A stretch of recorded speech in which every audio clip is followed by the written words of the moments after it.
Salut et bienvenue dans New Deal, le podcast IFRI Slate TTSO qui décortique chaque semaine l'actualité américaine en compagnie de Laurence Nardon, responsable du programme USA à l'IFRI. Bonjour Laurence. Bonjour Romain. Alors Laurence, le croirez-vous, c'est la 3e saison que nous passons ensemble et je m'en réjouis. C'est la 3e saison de ce podcast sous ses diverses incarnations, Trump 2020 d'abord, puis New Deal. Et la comparaison s'arrête là, mais en matière de commémoration, cette semaine s'est marquée évidemment par les 20 ans des attentats du 11 septembre 2001 et dans la foulée de la présence américaine en Afghanistan. Alors, des foules d'analyses et de documentaires sortent sur ce sujet ou sont déjà sortis sur ce sujet, mais l'actualité leur a fait de l'ombre puisque on a passé le mois d'août à commenter le départ chaotique des troupes américaines et la reprise en main fulgurante du pays par les talibans. On a donc beaucoup parlé de la chape de plomb qui s'abat sur le pays, des répercussions régionales et pour nous en Europe, du possible afflux de réfugiés et du risque de nouvelles frappes terroristes. Mais avec vous, Laurence, je voudrais qu'on se penche sur l'expérience proprement américaine. D'une part, celle du 11 septembre lui-même, la réaction de l'administration Bush à l'époque, puis aujourd'hui, les conséquences de ce retrait d'Afghanistan sur la politique étrangère de l'administration Biden. Oui Romain, je ne vais pas me muer en spécialiste de l'Afghanistan ou des questions de sécurité dans le Grand Moyen-Orient, mais plutôt en effet revenir avec vous sur ce qu'ont été ces événements aux États-Unis même et jusqu'à aujourd'hui. Commençons par le 11 septembre. Je sais que vous étiez à Washington à l'époque. Comment s'est passée cette journée ? Écoutez, c'était une matinée vraiment extrêmement ensoleillée. Tout le monde était déjà au bureau parce que les gens arrivent très tôt aux États-Unis. Et à 8h46, on connaît bien les horaires, la tour nord du World Trade Center a été percutée. Ensuite, 9h03, c'est la tour sud. Et puis, c'est celle-ci qui va s'effondrer en premier, juste avant 10h. La tour nord, elle, s'effondrera à 10h28.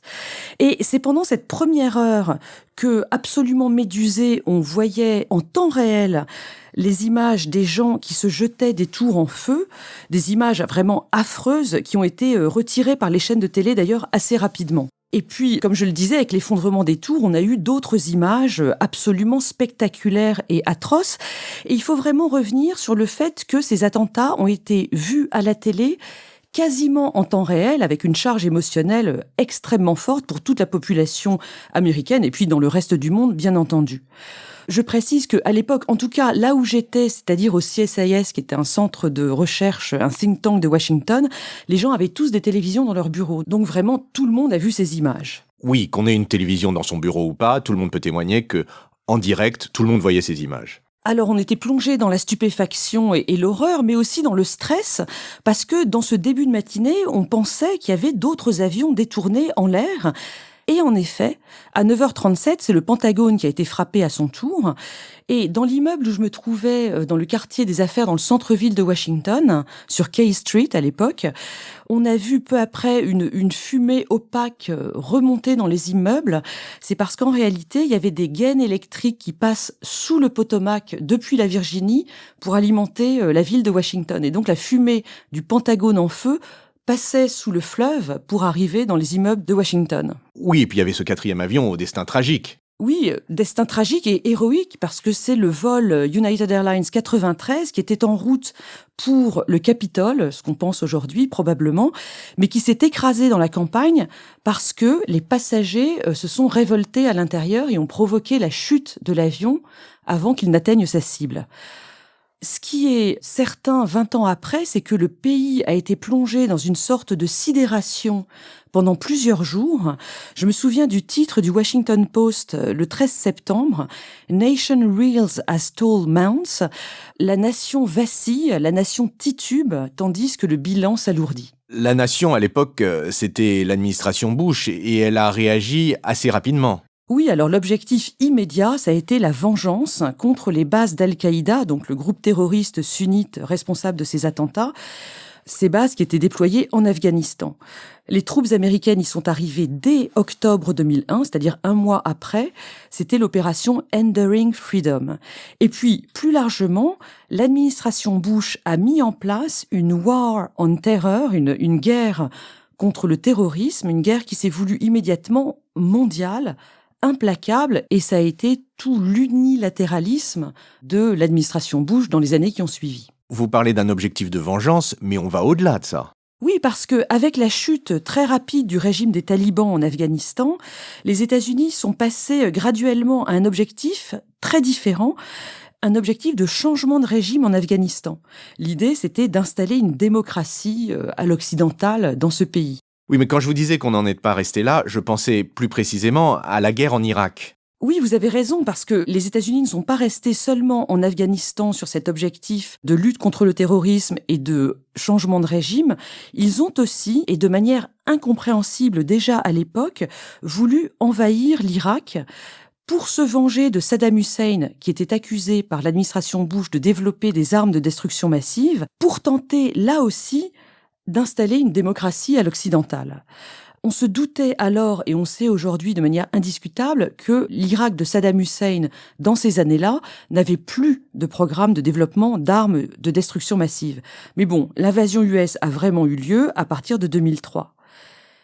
En résumé, dans ces années-là, en 2002-2003, toute la politique étrangère américaine était dictée par le traumatisme du 11 septembre. Alors, au début, il y avait un consensus international et même une union sacrée au niveau national pour aller en Afghanistan. En revanche, sur l'Irak, c'était beaucoup plus controversé, mais aux États-Unis, il était absolument impossible de tenir un discours différent sous peine d'être considéré comme un traître à la patrie. Et vous qui habitiez les États-Unis à l'époque, vous savez qu'il était même difficile d'être français aux États-Unis à cette époque-là. Oui, en effet, tous les Français qui habitaient aux États-Unis à l'époque ont connu le French bashing, des attaques contre la position critique de la France vis-à-vis de l'administration Bush sur ce projet d'invasion de l'Irak. Bon, et justement, à propos de ce projet d'invasion de l'Irak, les responsables de ça, ce sont ce qu'on a appelé les néoconservateurs ? Oui et non. Alors les néoconservateurs, ce sont des idéalistes qui voulaient réaliser la mission de l'Amérique dans le monde, c'est-à-dire y apporter la démocratie libérale et l'économie de marché. Ce projet était porté entre autres par Richard Perle, qui était un des grands conseillers de l'administration Bush. Mais, comme on l'a vu par la suite, que ce soit le regime change ou le nation building, tout ceci a lamentablement échoué, que ce soit en Irak ou en Afghanistan. Mais les néoconservateurs considèrent qu'ils ne sont pas les seuls responsables. Leur explication par la suite, ça a été de dire qu'ils avaient été dépassés par les nationalistes au sein de l'administration Bush, qui, lorsque les talibans sont tombés en Afghanistan ou que Saddam Hussein est tombé en Irak, ont refusé de financer la reconstruction du pays. Et que c'est donc à cause de ça que le changement de régime n'a pas fonctionné. Ces nationalistes, dans l'administration Bush, c'était notamment le vice-président Dick Cheney, son directeur de cabinet Scooter Libby, ou encore le secrétaire à la défense Donald Rumsfeld. Puisque vous parlez de Cheney et Rumsfeld, il faut dire aussi que c'était des figures controversées d'au moins la petite opposition américaine à la guerre en Irak. Et de manière générale, quelle a été l'attitude de l'opinion publique américaine face à ces guerres ? Eh bien, ce soutien, il a évolué dans le temps. En ce qui concerne l'Afghanistan, en 2002, juste après les attentats, le soutien à la riposte militaire en Afghanistan était de 93% de la population américaine, donc quasi totale. Mais il s'est érodé, 69% de soutien en 2006, et ce soutien passe en dessous de la barre des 50% en 2014. Quant au soutien à la guerre en Irak, il n'a jamais été aussi fort. Il a toujours été très polarisé entre démocrates et républicains et il est devenu négatif, c'est-à-dire moins de 50%, dès 2007. Et que reprochait l'opinion publique à cette guerre contre le terrorisme ? Alors, si on ne parle que de l'intérêt propre des États-Unis, on ne parle pas de la politique internationale, de l'intérêt des populations sur place, les Américains reprochent le coût financier, humain et moral de ces opérations. Ce qu'on voit beaucoup dans la presse concernant l'Afghanistan ces jours-ci, c'est un coût de 2000 milliards de dollars. Alors, pour en savoir plus, je suis allée voir le site Cost of War, qui est développé par l'université de Brown et qui annonce des coûts de manière beaucoup plus précise. Sur la période 2001-2022, pour les théâtres Afghanistan-Pakistan et Irak-Syrie, c'est-à-dire l'ensemble de la guerre contre le terrorisme, ils annoncent un coût de 8000 milliards de dollars. Alors, 8000 milliards de dollars, juste pour donner une perspective, c'est 4 fois le PIB français. Ce chiffre est vraiment énorme, effectivement. Ce qu'il faut dire, c'est que ce site semble vraiment clairement opposé à la présence militaire américaine à l'étranger. Alors, ils chargent la barque, mais tous les coûts qu'ils annoncent sont exacts. Je vous fais le détail. Ils additionnent plus de 1000 milliards de dollars pour les opérations militaires proprement dites sur la zone Afghanistan-Pakistan, et pareil sur la zone Irak-Syrie, donc on est déjà à 2000 milliards de dollars, mais ils ajoutent les augmentations du budget du Pentagone liées à ces guerres, les coûts de la mise en place de Homeland Security, c'est-à-dire tout ce qui est lié à la sécurité du territoire aux États-Unis même, les intérêts de la dette et les soins des combattants jusqu'à présent. Là, on est déjà à 5800 milliards de dollars. Mais surtout, ce site ajoute les 2200 milliards de dollars qui sont à prévoir, selon eux, pour la retraite et les soins des anciens combattants, des invalides de guerre, etc., des soins qui vont courir jusqu'en 2050. Et voilà comment on arrive, selon eux, à 8000 milliards de dollars. En dehors des chiffres, vous disiez que l'opposition à cette guerre se faisait aussi sur des critères humains. Et quel est le coût humain pour les États-Unis ? Le premier coût humain, rappelons-le, c'est celui des attentats du 11 septembre, un petit peu moins de 3000 victimes. Mais le coût de la guerre contre le terrorisme est beaucoup plus élevé. 2300 soldats américains tués en Afghanistan et 4500 en Irak. Mais à cela, il faut ajouter les US contractors, c'est-à-dire les employés d'entreprises paramilitaires américaines sur place, les membres des ONG et des médias occidentaux sur place, mais surtout le chiffre effroyable de victimes civiles afghanes ou irakiennes et de victimes combattantes sur place. Il y a eu, rappelez-vous, une guerre civile en Irak vraiment atroce dans les années 2000 à la suite de l'invasion américaine.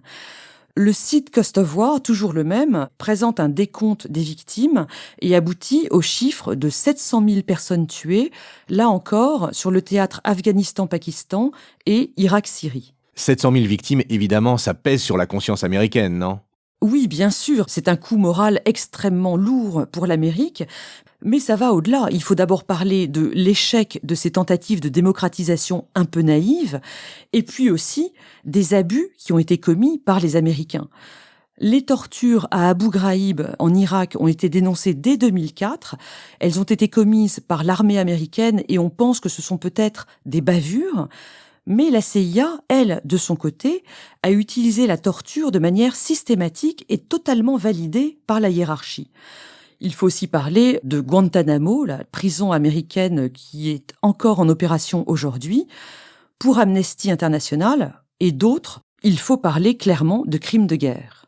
Et ces abus et ces crimes dont vous parlez, Laurence, sont d'autant plus choquants que ces guerres ont duré très longtemps. Et oui, et on se demande pourquoi les Américains n'ont pas pu se dégager plus tôt de ces ornières. Ce qui est vrai, c'est que depuis le second mandat de Bush, il a été réélu en 2004, les Américains ont essayé de partir d'Irak et d'Afghanistan.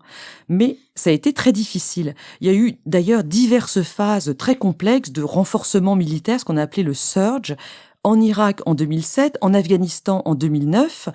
C'était des tentatives de contre-insurrection de la part de l'armée américaine pour stabiliser la situation afin de pouvoir partir en position de force. Alors on a vu que ça n'a pas été vraiment le cas en Afghanistan. Je voudrais signaler au passage quelque chose de très intéressant que m'a signalé mon collègue Elie Tenenbaum à l'IFRI, qui est d'ailleurs le co-auteur avec Mark Ecker d'un très grand ouvrage qui vient de sortir sur les 20 ans de guerre contre le terrorisme aux États-Unis. Il m'a raconté que les Américains se sont beaucoup interrogés sur la manière dont les militaires français avaient géré la guerre d'Algérie pour essayer de ne pas faire pareil, que ce soit en termes de contre-insurrection ou de torture. En août 2003, le CENTCOM du Pentagone avait organisé une projection du film La bataille d'Alger, ce film de Pontecorvo sorti en 1966, pour essayer justement de tirer les leçons de l'expérience française. Mais au final, on peut dire qu'ils sont tombés peu ou prou dans les mêmes erreurs. Le seul moment de succès indéniable de l'armée américaine, c'est lorsque les forces spéciales ont réussi à abattre Oussama Ben Laden dans sa retraite au Pakistan, c'était en mai 2011. Oui, c'était surtout sous Obama. Et quel est le bilan de Trump sur cette affaire ? Trump a été totalement décisif dans le départ américain d'Afghanistan, parce qu'il avait fait campagne là-dessus, vous savez, sur cette notion de nationalisme, de repli. Et c'est lui qui a négocié directement avec les talibans, sans la présence du gouvernement afghan d'ailleurs, les accords de Doha préparant le départ américain. Ils ont été signés en février 2020. Et puis, pendant la campagne présidentielle de 2020, on a vu se confirmer la position là aussi non interventionniste, de la gauche du Parti démocrate. Rappelez-vous, les partisans de Bernie Sanders voulaient eux aussi le départ d'Afghanistan. Le sénateur démocrate du Connecticut, Scott Murphy, le dit encore aujourd'hui dans les journaux. Une fois élu, Joe Biden a donc confirmé ce retrait, c'était le 14 avril, et ce retrait a été achevé au 31 août, vous l'avez vu comme moi. Dans des conditions chaotiques. Mais comme disent les Américains, Biden avait un peu de skin in the game, avait un peu de chair dans cette affaire, puisque son fils Beau est un vétéran d'Irak, et ça a forcément joué dans sa prise de décision. Ceci étant dit, est-ce que ce départ raté ne pouvait pas être évité par les Américains ?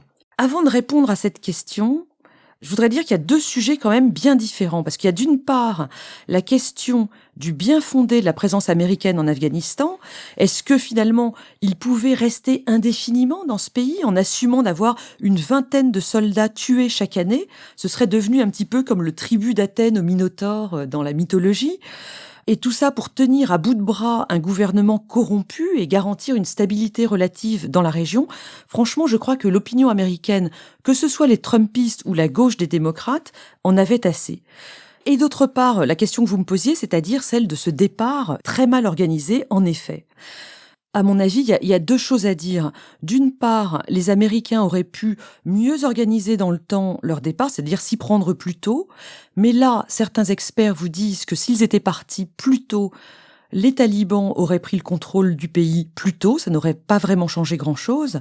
Mais ce qu'il faut surtout incriminer, c'est l'échec du renseignement américain qui n'a pas vu à l'avance la faiblesse incroyable de l'armée afghane.